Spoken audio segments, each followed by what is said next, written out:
अब वो आम पब्लिक के साथ खड़े होकर भीड़ में, और विदुर और विदुरानी श्री कृष्ण का जब रथ हस्तिनापुर आया तो बड़ी भीड़ आई भगवान को देखने, तो विदुर विदुरानी भी उस भीड़ में थे। विदुरानी बोली कि मैं कैसे जाऊं, कैसे देखूं? विदुर जी बोले तू मत देखना, वो तुझे देख लेंगे। एक पत्थर पड़ा था,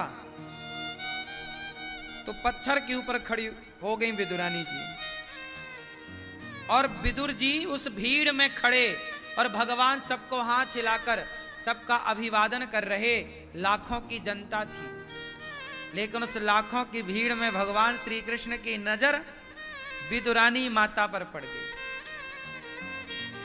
और माता विदुरानी से कहा, वहीं इशारों में ऐसे इशारा किया, मतलब मैं तुम्हारे घर आऊंगा।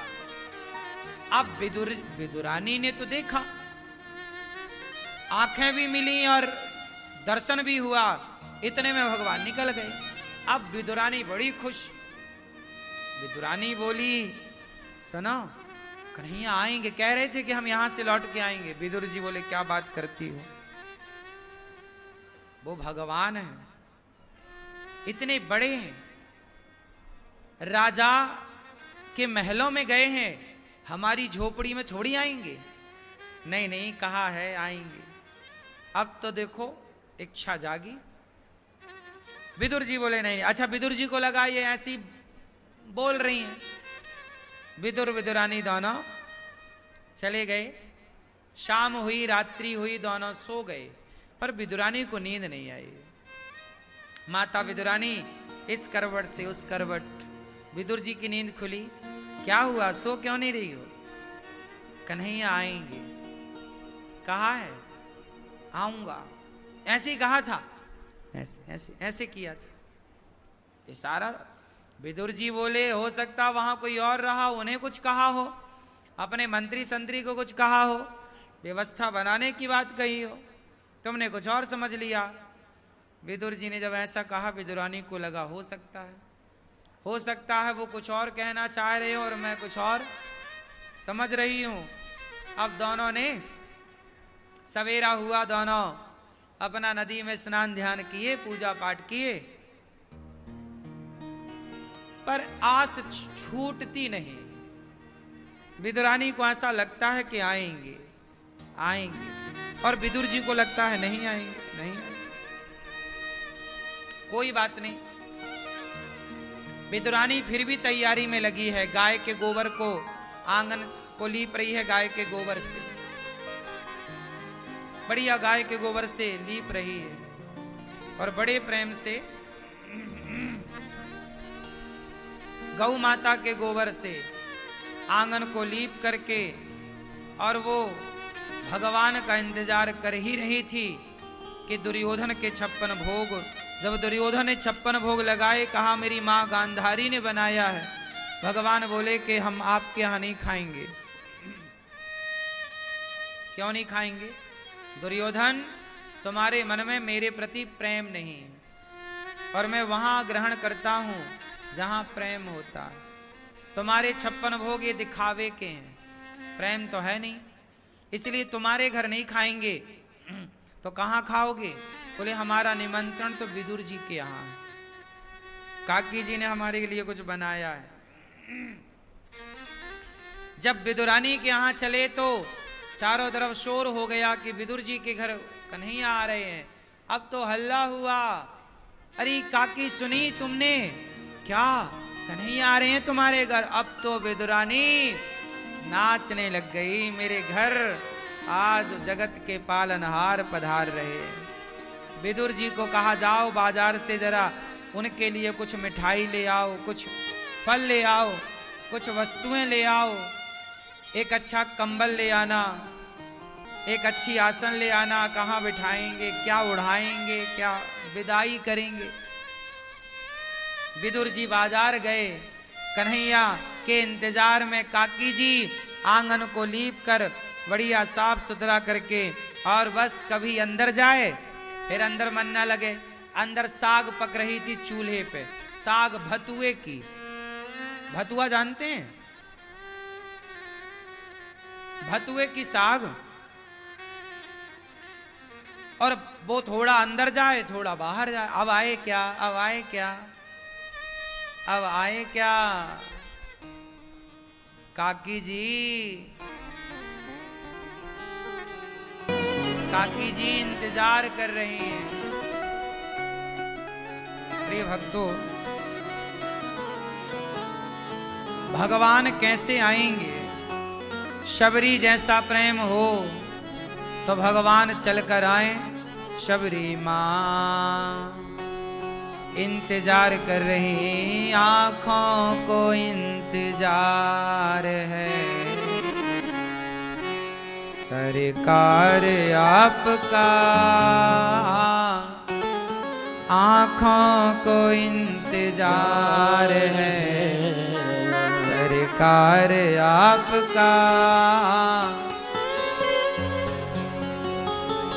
ना जाने होगा कब हमें दीदार आपका।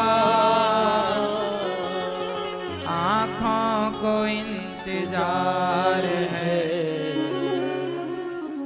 सरकार आपका।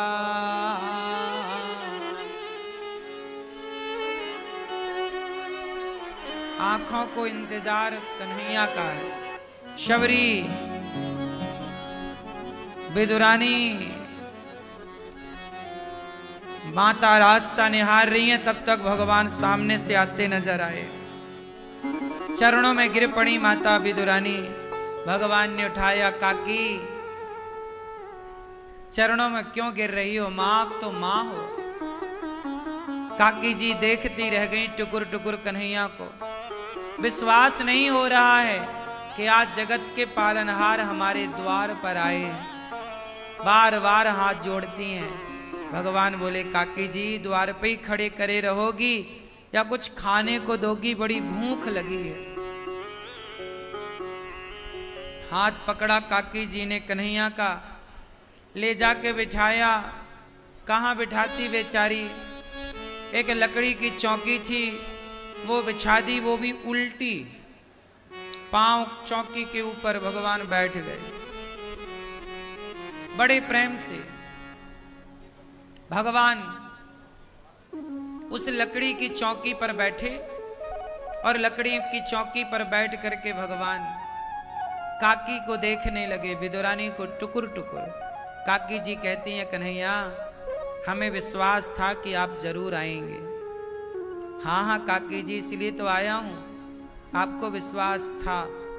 आपका विश्वास टूट ना जाए इसलिए तो हम आए हैं। एक बात बताएं भक्तों, भगवान सदा अपने भक्तों के विश्वास की रक्षा करते हैं।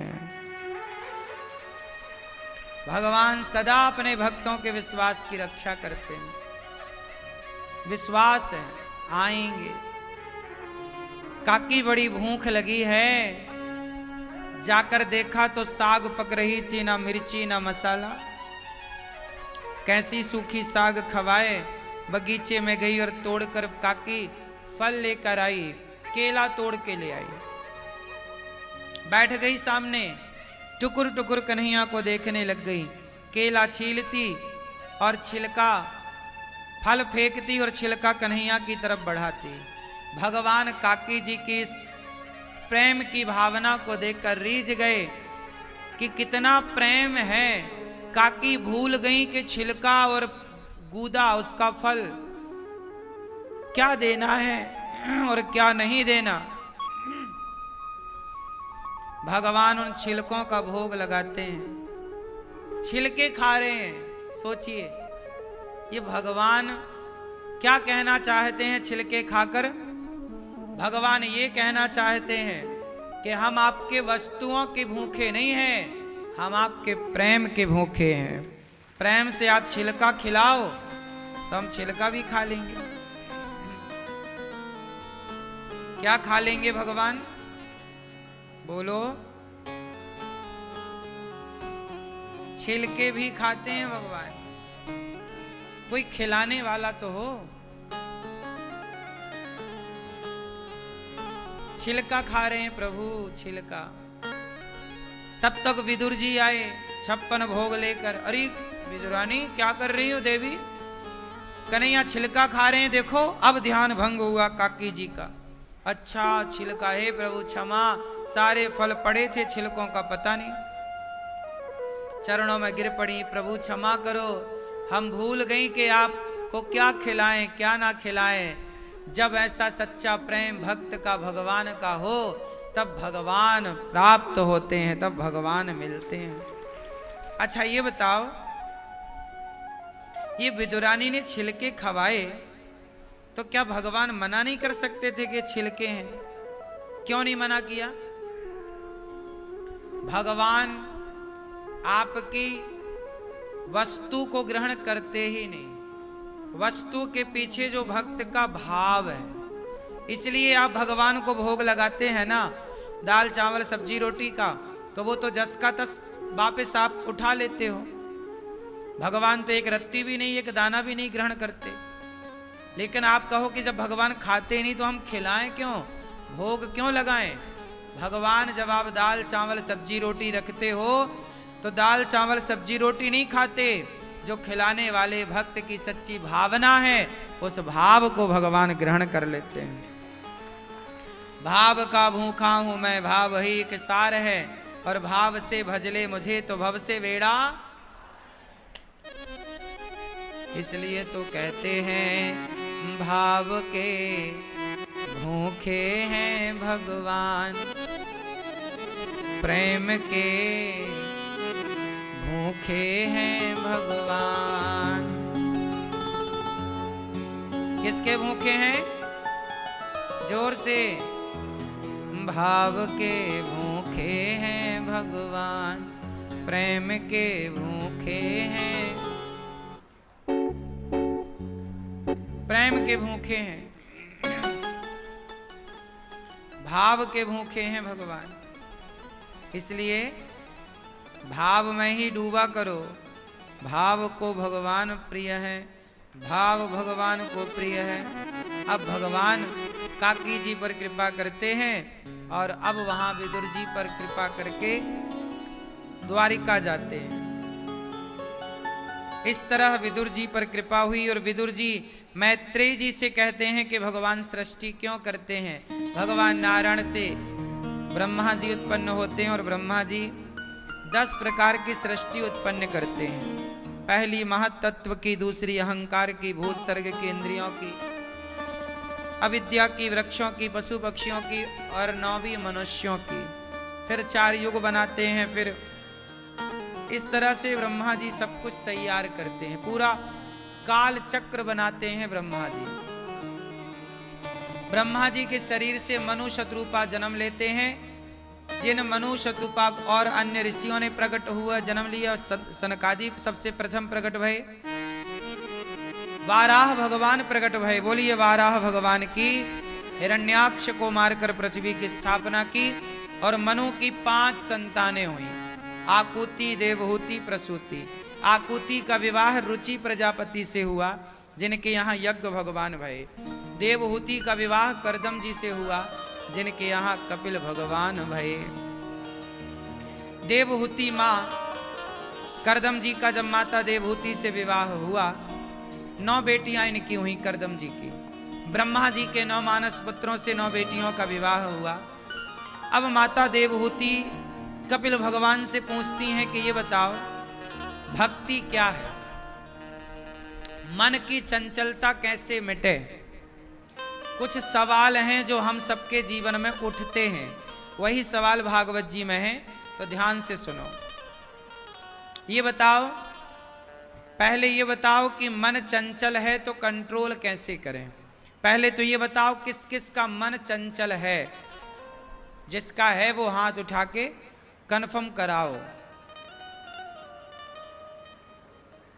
आपका नहीं है मन चंचल तो काहे नहीं हाथ उठा रही हो? मैया